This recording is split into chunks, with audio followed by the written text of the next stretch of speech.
अस्सलाम वालेकुम students.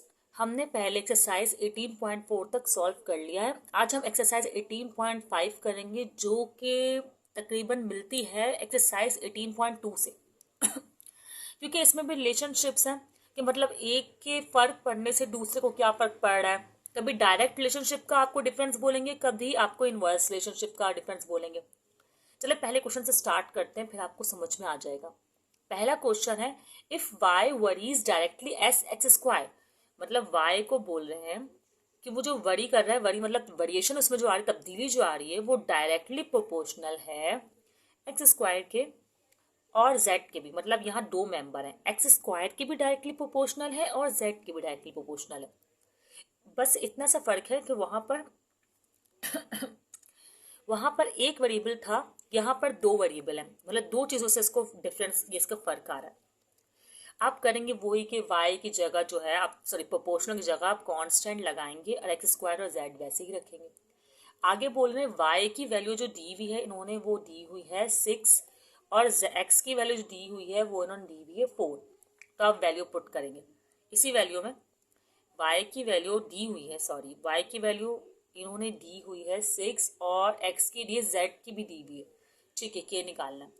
y की वैल्यू है, z की भी है, z की है 9, y की वैल्यू 6 है तो आप यहाँ पे 6 लिखें y की जगह और k तो ऐसे ही रहने दें। x की जगह आप 4 लिखें जो उसकी वैल्यू है प्लेस वैल्यू, और z की जगह लिखें 9। ओके, अब क्या करेंगे आप लोग, k की वैल्यू निकालते हैं ना, जैसा उस क्वेश्चन में किया था, पहले भी कर चुके हैं। अगर आपने वो वीडियो देखी है, नहीं देखी तो देख लीजिएगा। 4 4 जा 16 और 9। ओके, और ये आपका 6। ठीक है, आपने सब कुछ रख दिया, 16 और 9 और ये 6 आपका आ गया। ठीक, अब अगर आप लोग चाहें तो 16 और 9 को यहाँ मल्टीप्लाई करते हैं, फिर यहाँ डिवीजन में ले आए, लेकिन अब मैं क्या करूँगी, मुझे ना कैंसिलेशन ईजी लगती है, तो मैं 6 यहाँ ऊपर ही है, ऊपर ही रहने दूंगी और 16 को और 9 को नीचे ले आऊँगी। अब कैंसिलेशन हो रही है ना, देखें 6 और 16 एक टेबल में आता है, 2 3 ज़ा 2 4 ज़ा। ठीक है, और कैंसिलेशन हो रहा है, हाँ और हो रही है, 3 1 ज़ा 3 3 ज़ा। तो यहाँ तक जो है आपकी कैंसिलेशन हुई है। यहाँ पर 8 आएगा, 2 8 से 16 होता है। ओके, अब आप लोग क्या करें, ये जो ऊपर है यहाँ तो आपके पास 1 बचा है, कुछ नहीं बचा, और यहाँ 8 3 ज़ा 24 ये वैल्यू बची है। अभी तक हमने सिर्फ कुछ नहीं किया है, वैल्यू प्लेस की है और सॉल्व किया। ओके, फिर फर्दर सवाल पढ़ते हैं, क्या कह रहे हैं। Write y as a function of x and z and determine the value of y।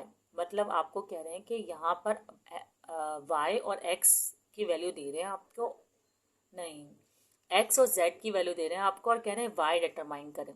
ठीक है, अब क्या हो रहा है, आपको x की वैल्यू जो दे रहे हैं, इफ इस तरह कर लेते हैं कि इफ x आपको दिया हुआ है 8, सही है, माइनस का 8, और y आपको, z आपको दिया हुआ है 12 और y आपको डिटरमाइन करना है। तो आपको क्या करना होगा, इसी इक्वेशन को यूज़ करना होगा। किस इक्वेशन को, यही जो आपने यहाँ पे ड्राइव की थी, y इज इक्वल टू के एक्स स्क्वायर और z। अब क्या लिखेंगे आप इसमें, वैल्यू लिखेंगे k की जो आपकी आई थी 1 और 24 और एक्स स्क्वायर कितना है, -8 है, तो -8 का स्क्वायर और मल्टीप्लाई बाय z मतलब यहाँ पर 12 है तो 12। ओके, फिर आप लोग इसको सॉल्यूशन करेंगे। 8 8 64 होता है और बाहर स्क्वायर है तो साइन कैंसिल, ये मल्टीप्लाई बाय 12 ऐसे ही लिखा रहेगा और ये 24 भी ऐसे ही लिखा रहेगा। फिर 12 1 ज़ा और 12 2 ज़ा। क्या और कैंसिलेशन हो रही है जी, और कैंसिलेशन हो रही है, 2 1 ज़ार और 2 3 ज़ार और 2 2 ज़ार। तो मतलब हमारे पास जो सिर्फ आंसर बचा है 22 बचा है, नीचे 1 है, 1 की कोई इंपॉर्टेंस नहीं है, 32।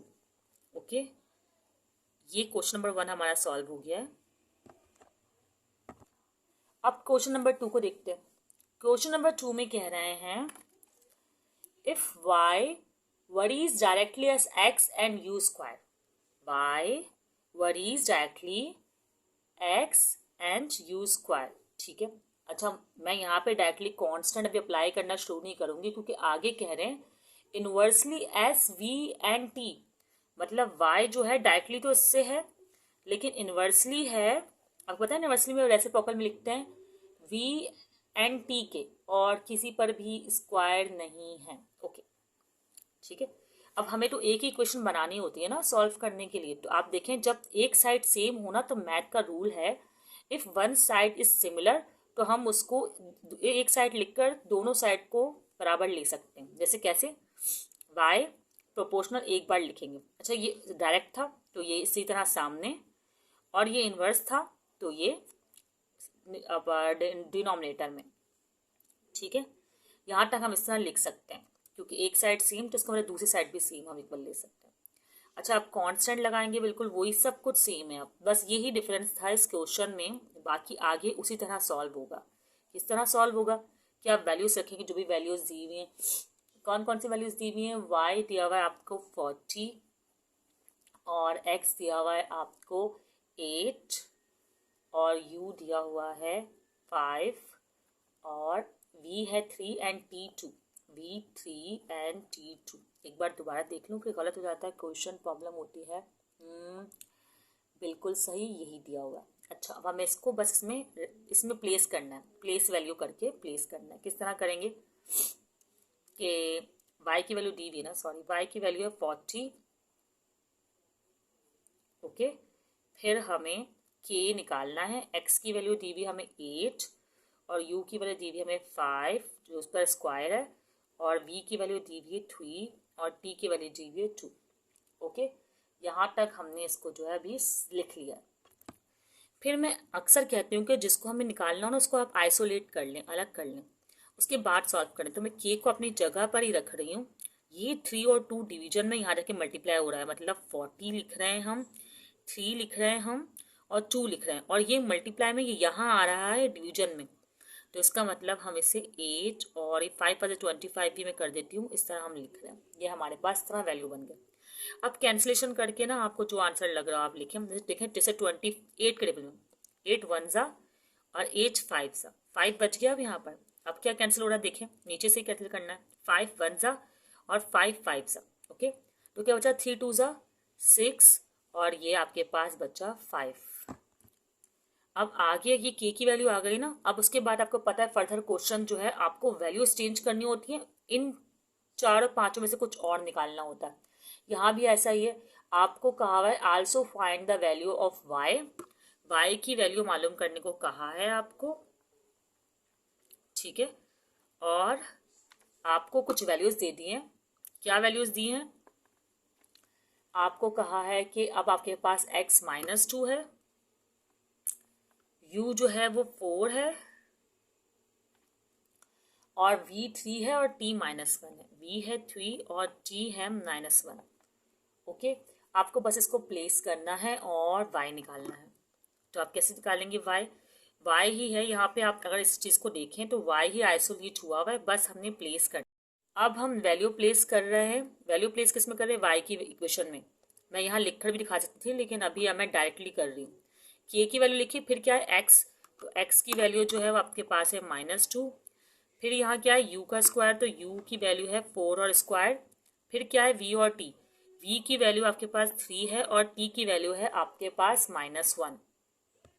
अब सॉल्व करते हैं, 6 2 ज़ा 12 प्लस माइनस माइनस 4 4 ज़ा 16, 5 3 ज़ा 15 प्लस माइनस 15 1 ज़ा 15 और plus plus plus plus minus minus.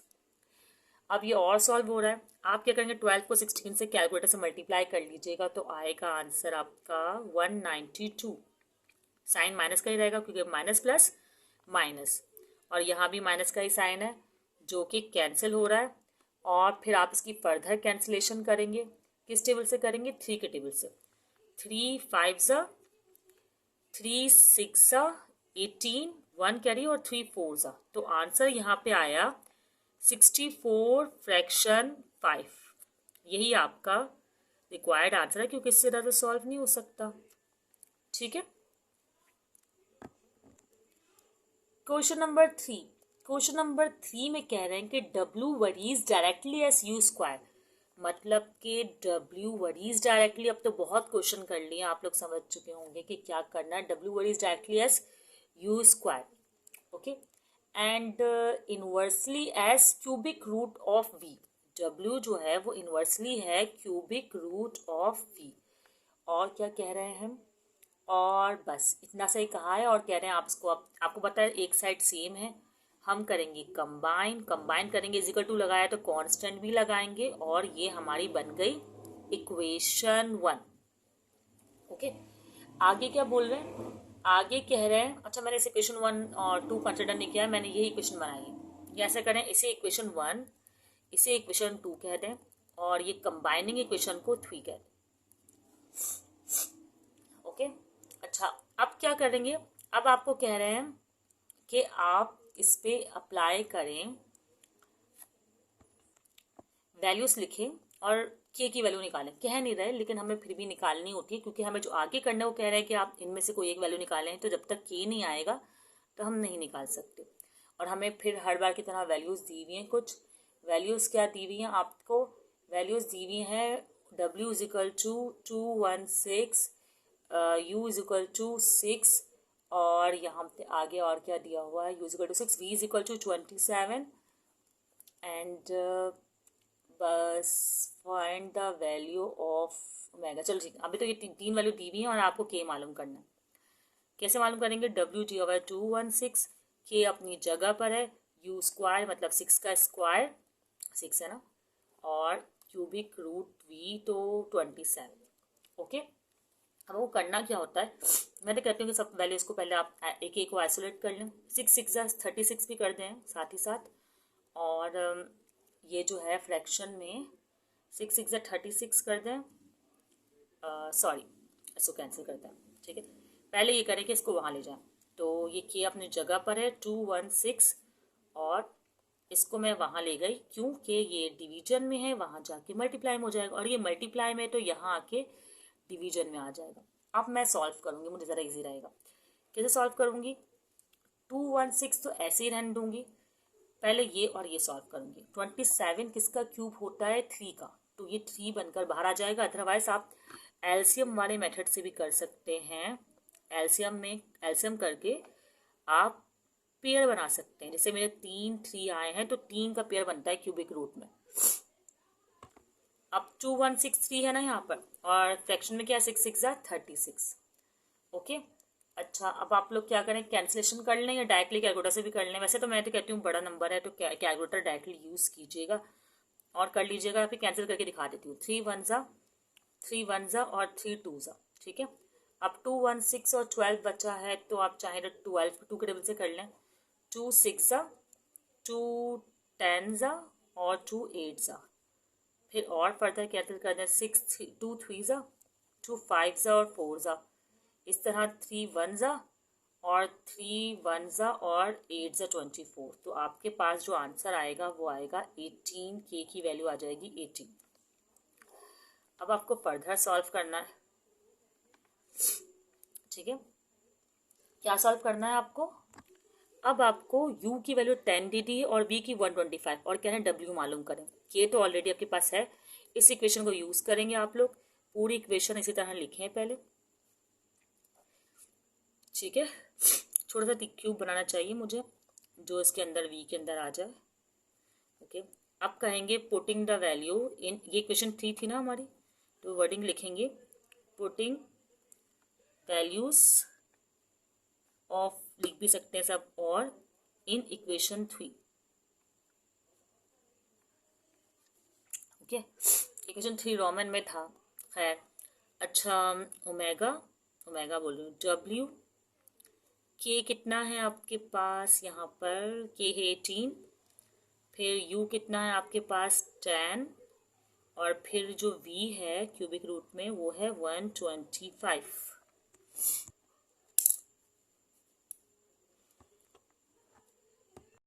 Video pause हो गई थी, मैंने ये किया है कि 10 का स्क्वायर किया है जो कि 100 है, और 125 का एलसीएम किया जिसका पेयर बना 5, तो फिर मैंने यहाँ 5 लिख दिया। फिर मैंने किया 5 1 ज़ा 5, 5 2 ज़ा 10 और 0, और इस तरह 18 को 2 से मल्टीप्लाई कर 36 और 0 ऐसे ही लिया है। तो हमारा आंसर आ गया क्वेश्चन नंबर 3 का W is equal to 360।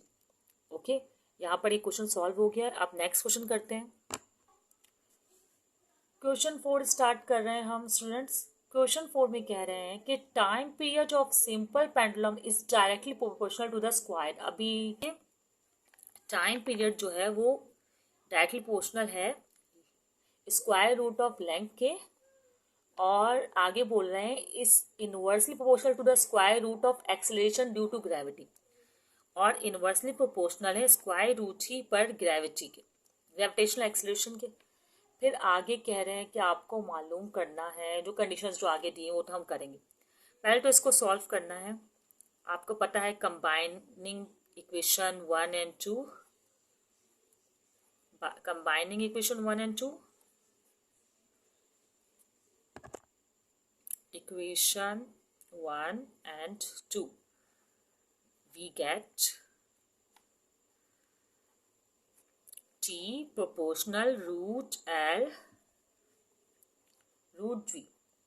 Okay, फिर हम कॉन्स्टेंट का साइन लगाएंगे जैसे हम लगाते हैं के ही लगाएंगे क्योंकि यहाँ के ही चल रहा है।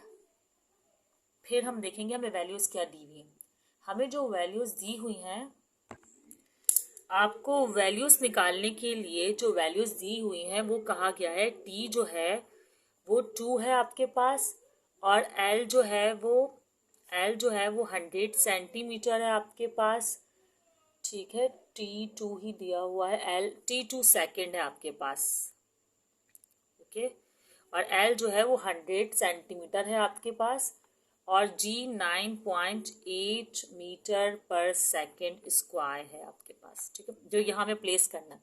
अच्छा, आप फर्क देखें, ये मीटर है और सेंटीमीटर, जैसे फिजिक्स में करते हैं ना कि आपको सेम यूनिट रखना होता है, अलग यूनिट से आंसर रॉन्ग आते हैं, तो आपको सेम यूनिट करना होगा, स्टैंडर्ड मिलाना होगा जो कि मीटर है।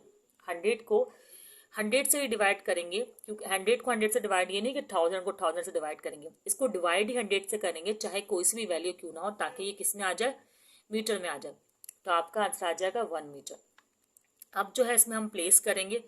प्लेस किस तरह करेंगे, जो हम क्वेश्चन कर रहे थे, टी की वैल्यू को 2 दी हुई ना, 2 लिख दिया आपने, फिर के लिखा, एल की वैल्यू आपको दी हुई है 1, और जी की वैल्यू आपको दी हुई है 9.8। ओके, फिर जैसा कि मैं करती हूँ हमेशा के आपको कहती हूँ कि के को आइसोलेट कर लें, तो होगा क्या, ये 9.82 के पास रूट 9.8 जाएगा, और नीचे आएगा रूट 1। जो रूट 1 जो होता है ना, वो होता है रूट 9.8। अब आप कर लेंगे क्योंकि आप इसमें डेसिमल में ले सकते हैं, स्पेसिफिक आपको डेसिमल में वैल्यू दी हुई है। रूट 9.8 जो आएगा, क्या वैल्यू आई रूट 9.8 की, कैलकुलेटर में कर लीजिएगा 3.13। फिर आप 2 को मल्टीप्लाई करेंगे जब 3.13 से, तो आंसर आएगा 6.26। ये आ गई आपकी के की वैल्यू। ठीक है, अब आपको बोल रहे हैं, आगे का केस ये है कि बोल रहे हैं कि आप निकालें टी, जबकि आपको एल दिया हुआ है 200 मीटर, यहाँ कन्वर्जन की नीड नहीं है, मीटर में ही दिया हुआ है, और जी दिया हुआ है 7.6। जी आपको दिया हुआ है 7.6, यूनिट नहीं दिया हुआ, लेकिन ये वही यूनिट होगा, मीटर पर सेकेंड स्क्वायर। अब आप क्या करेंगे, इस वाले क्वेश्चन में, इस वाले में प्लेस कर देंगे वैल्यूज को। के कितना था 6.26। अच्छा, मैं फॉर्मूला लिखते हैं फिर प्लेस करते हैं, लेकिन मैं यहाँ पर आपका भी वक्त बचा रही हूँ, अपना भी, लेकिन आप लोग नहीं कीजिएगा ऐसा। 6.26, फिर रूट एल, एल की वैल्यू क्या है 200, फिर रूट जी की वैल्यू क्या है 7.6। जब आप लोग 6.26 के बाद 200 का रूट करेंगे तो 200 का रूट आएगा 14.14। ओके, और 7.6 पॉइंट है ये, 7.6 का रूट आएगा 2.75। ठीक है, फिर आपको करना क्या है, बस लास्ट और आपका आंसर आ जाएगा। इन दोनों को मल्टीप्लाई करना, उनको डिवाइड सिंपल कैलकुलेटर से, सिंपल कैलकुलेटर से मल्टीप्लाई करने के बाद आपका आंसर क्या आ रहा है 32.1 सेकेंड। अच्छा, मैंने सॉल्व किया और मेरा आंसर यही आया है, जबकि बुक में 3.21 सेकेंड आ रहा है। अगर मैंने कोई एरर किया होगा तो मैं दोबारा वीडियो बना दूंगी इस पर, लेकिन अभी मेरा आंसर 32.1 सेकेंड ही आ रहा है, 3.21 सेकेंड नहीं आ रहा है। क्वेश्चन नंबर 5 आपके पास इस तरह कह रहा है कि the volume V of a particular gas is directly proportional to temperature. Volume is directly proportional to temperature. फिर कह रहे हैं आपके पास कि and inversely proportional to square root of pressure. Volume ही इनवर्सली प्रोपोर्शनल है स्क्वायर रूट ऑफ प्रेशर। वही कंबाइनिंग इक्वेशन वाला स्टेप, मतलब सेम क्वेश्चन है, बस हम एक बार करके देख रहे हैं। ठीक है, इक्वेशन 1 एंड इक्वेशन 2। ओके, अच्छा कंबाइन किया तो हमारे पास क्या आ गया, T और रूट P। फिर कांस्टेंट अप्लाई करेंगे हम तो क्या आ जाएगा हमारे पास, K। कांस्टेंट अप्लाई कर रहे हैं तो फिर इक्वल टू आना चाहिए ना, K root P। Okay, values क्या दी हुई है इन्होंने यहाँ पर, V is equal to 100, T is equal to 30 और P is equal to 64। K निकालने के लिए जो वैल्यूज दी हुई होती हैं वो ये वैल्यूज दी हुई, तो हम प्लेस कर देते हैं। जहाँ पर V था ना हमारे पास, वहाँ हमने लिखा 100, T हमारे पास है 30 और P है 64। ओके, 64 किसका स्क्वायर होता है, 64 होता है 8 का स्क्वायर। तो आप क्या करेंगे, आप लोग पहले 64 का स्क्वायर रूट लेंगे, 8 आएगा। फिर 100 से, अगर आपको K मालूम करना है तो आपको 100 से मल्टीप्लाई करना होगा, जो यहाँ वैल्यू है वो ऊपर चल जाएगी 8 से, और फिर ये डिवीजन में आ जाएगी 30। ओके, फिर अब सॉल्यूशन करना है इसका।